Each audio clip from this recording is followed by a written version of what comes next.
விஷயங்கள். நம் சேனலில் முருங்கைக்கீரை சாப்பிடுவதால் ஏற்படும் நன்மைகள் பற்றி இன்று இரண்டாவது நாளாக ஒரு செய்தி தொகுப்பு.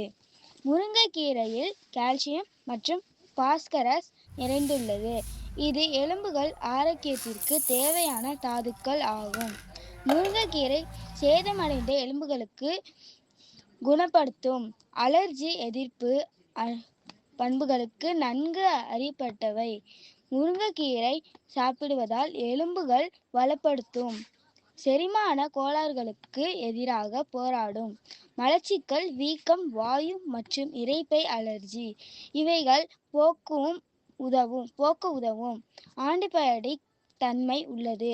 சொல்ல ஆரம்பித்தால் சொல்லிக்கொண்டே போகலாம். முருங்கைக்கீரை நன்மைகளை கேட்டுக்கொண்ட நம் சப்ஸ்கிரைபர் அனைவருக்கும் நல்வாழ்த்துக்களுடன் மீண்டும் ஒரு சுவாரஸ்யமான பதிவுடன் சந்திக்கலாம். இந்த சேனலை சப்ஸ்கிரைப் பண்ணுங்க, லைக் பண்ணுங்க, ஷேர் பண்ணுங்க, கமெண்ட் பண்ணுங்க.